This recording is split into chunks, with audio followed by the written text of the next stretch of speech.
guys, John here again. We're going to do a little bit of chopping today. A couple things I want to point out.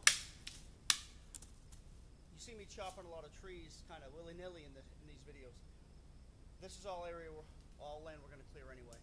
You know, I just come up here to do some things with Bowie knives that I would have done with a chainsaw anyway, so we're not really wasting this wood. This one I'll probably come up and junk up and use for shop wood. So I'm not wasting it, so don't be concerned about that.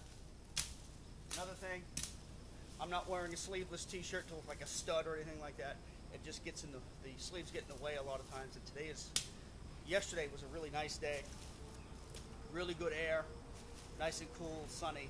Today is hazy and humid and it's kind of sticky out. So another thing, glasses.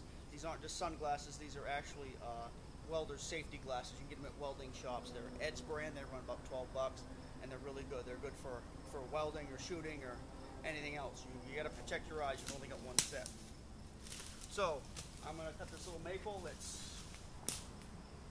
3.5, 4 inches, and then we're going to shift over there. I'm going to cut a couple of smaller maples with some of the other knives, and then we're going to go over there and cut a small pine with one of the other knives. This is to get you the idea. This is a pretty good maple. You know what you'd use for a good shelter pole, or something more substantial, push pole or something like that.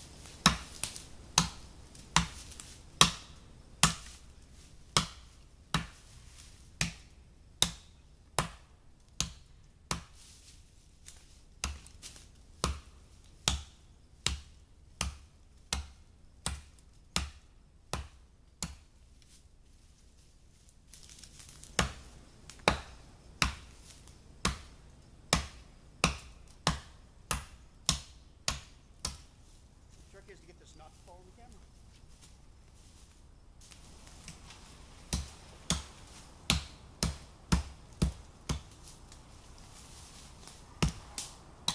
There it is.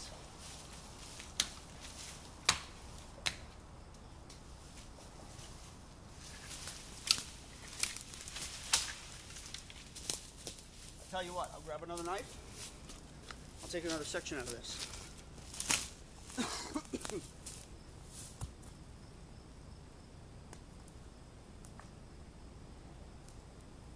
In fact, we'll do it a couple more times. First, I'm going to use the Trailmaster, and then I'll use that stubby little knife.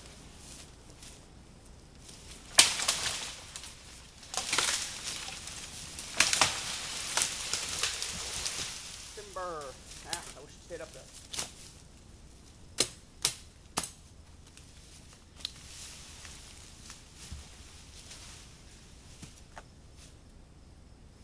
Doesn't really give you the best of views, but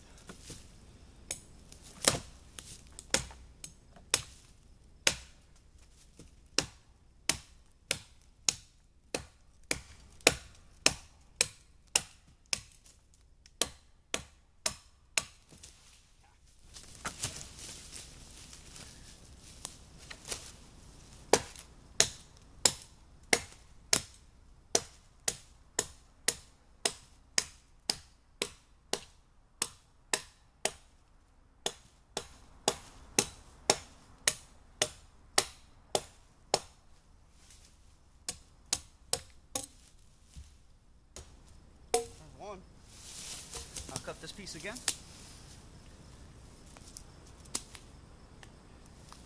Gotta wash myself. Rock right there.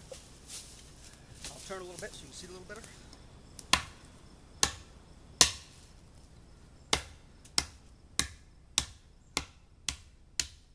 I guess for the record, I don't like having my hand on this.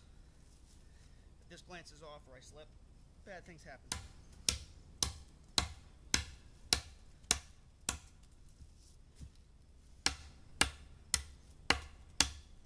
See, this one doesn't quite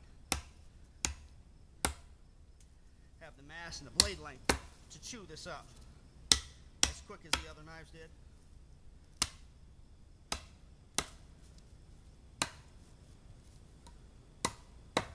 But it will still do it. And this grind is actually a little thinner, so it's sticking a little bit. There we go. about how big it was. You know, 3.5, 4 inches, something like that. Nothing huge, but typically what you get for good rugged shelter, that sort of thing. All right, I'll collect my blades. We'll go over here and we'll take some smaller trees.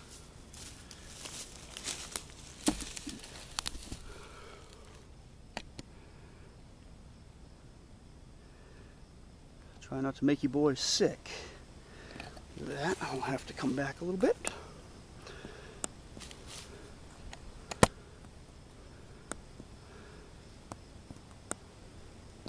Okay. Now, you've seen this, you've seen the Trailmaster, how well they cut.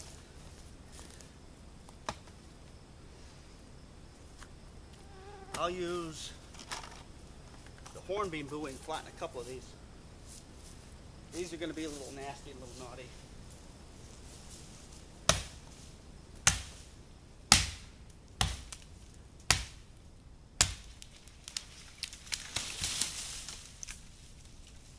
And I'll take this one because it's on the outside.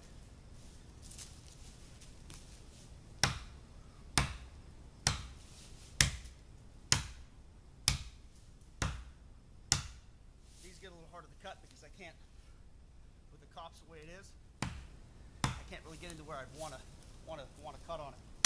Want to cut?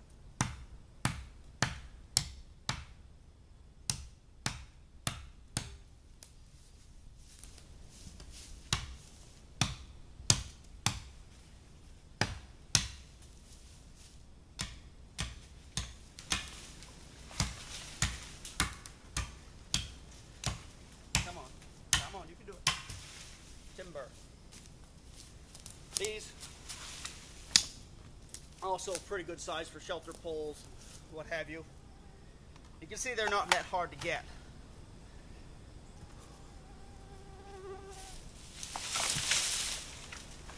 This one probably won't cut as well as the hornbeam. In fact, I know it won't. It's still pretty sharp. We'll take a little one of this.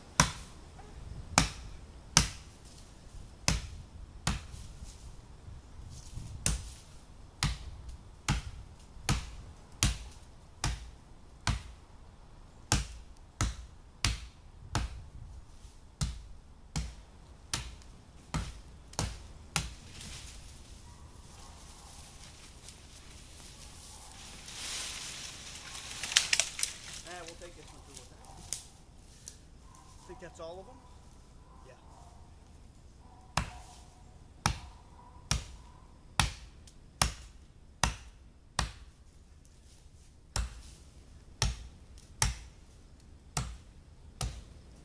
One thing to do when you cut things like this, watch your knuckles on all this stuff.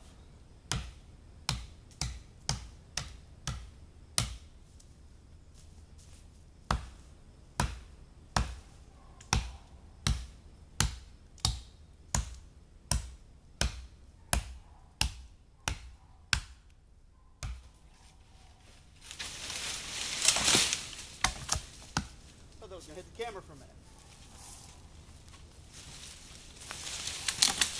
So now we've got, 1, 2, 3, 4, 5 pretty good poles. Again, that was green wood, so it's going to cut a little easier than a lot of wood. I think you can see me right here. Wasn't that tough on the knives, wasn't that tough on me. The thing with chopping is, don't beat yourself up. Don't wear yourself out doing it. You get in there and try to do the fastest cut to impress people. Don't bother. Just get it done. Take your time. If it takes you a few minutes, it'll take you a few minutes. I'm going to cut a log in another video over there that's about 8.5, 9 inches, maybe 9.5. It's in there. I haven't measured it. I'm probably not going to measure it. It's a seasoned maple log that's been sitting on the stump for a 1.5, 2 years. And it's tough wood. I've cut a few of them like that out of the same little area in the pasture. And let me tell you, where these knives all whiz through this green maple, that seasoned maple's a different story. It looks like the knives are dull because where they sunk right into these, they'll almost bounce off no matter how sharp. I mean, most of these knives are pretty freaking sharp. I don't have a lot of hair left to show you, but since I've been sharpening them, I'll use them and sharpen them again, and then I have to shave hair to try, because how can you sharpen a knife and not shave a little hair, right? But again, Bowie knives on stuff like this, they'll eat it right up. We're going to go over next door here and cut down a little pine tree, and I think we'll use the hornbeam Bowie for this, because I badmouthed this my own knife for a long time. I got it done, I used it some, I didn't really jive with me, and then I I cut down a Christmas tree with this. What we do here is we find a tree that we're going to cut anyway. We'll cut it down and we'll take the top for our Christmas tree, just because. There's a tree down there that we picked last year that I cut during the ice storm that we had in late December, and it was quite a little ordeal. This knife didn't do as well as I thought it should, because it was it was a 7 or 7.5 inch, 8 inch fir tree. Didn't do as well as I wanted to, but the conditions were kind of crappy too. I was cutting up high, I was almost waist deep in snow, the footing was really shitty, but it still didn't bite in the way I wanted it. So I reprofiled the edge, and even a slight reprofile really did this knife a lot of good. We're going to step over here, hang on, because it's going to get a little bit seasick for you. Here we go. I'll try to keep this as steady as I can.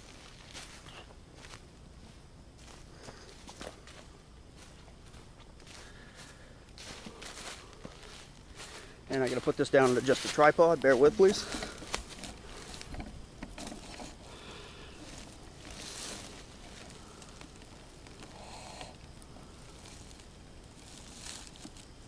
And there's our victim right there.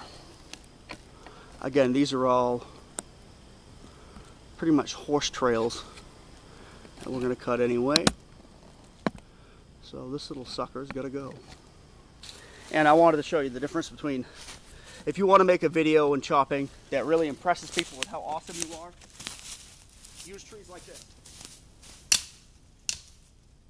If you want to show the capabilities of what your knife can do, get something like some seasoned oak or something like that, something you have to work at. But you can see me right here, I hope. Whoop, these are going to be in my way a little bit.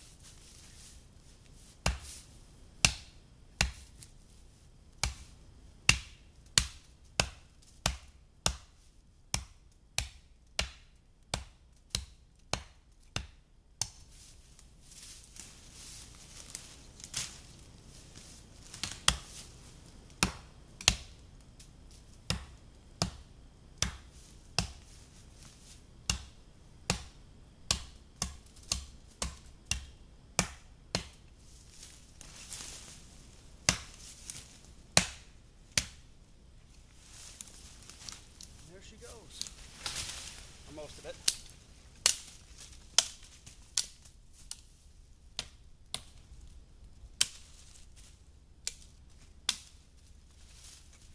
Notice I used the clip point for a lot of that, not necessarily the edge. We'll cut this one more time just for the heck of it.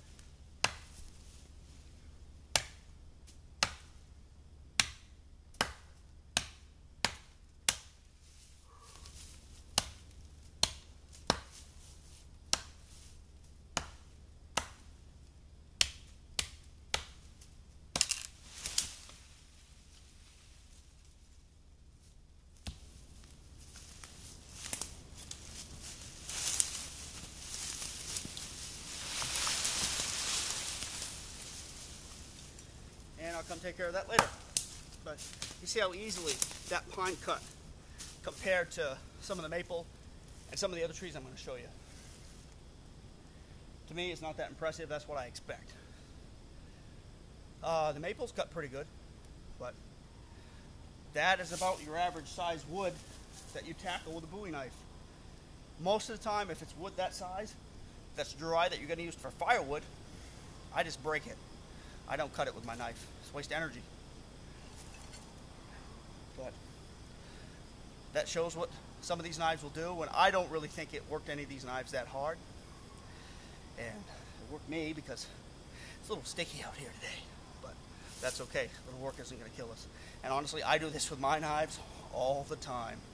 This isn't some big woods excursion. I'm 200 yards from my house right now. I come up here and clear trail all the time because this is a trail that my wife rides the horses on. I have a little training area with my Pell and stuff down there. A little bit more room is good. So, Bowie knife chopping 101. Here it is. The next video will probably be a little bit longer. I'll chop an easy tree like this, and then I'll go on to a larger, tougher log. And I might tackle something bigger still, just to show you kind of how ridiculous it is. That sort of thing. People like to chop with knives. I love to chop with knives. And sometimes you start doing things that are a little bit ridiculous. Things at 10 inches or a foot that are down the road that you need to cut in order to pass the road, that's one thing. But the way I look at it is, if you're in a four-wheel drive vehicle, where's your axe and your chainsaw? Or your axe or your chainsaw, or at least a big-ass kukri. No. Bowie knives will almost chop as well as a kukri. Not a really big designed for chopping kukri, but they'll do pretty well. And then again, I carried kukri for a while too, and they don't conceal nearly as well as these Bowie knives do. But again, Bowie knives, you saw this hornbeam Bowie, my coffin handled hornbeam Bowie, my honey locust handled Bowie, the Trailmaster, and the short leather handled knife that's not a Bowie knife because it's not long enough. You saw those all in action. They all did the job. Judge for yourself which one worked the best. And hey, I hope you learned something. I hope I helped you out, because honestly, I was going to come up here and do this anyway and just thought I'd bring the camera with me. But hey, there's some Bowie knife chopping. Part 1, I guess. You guys take care.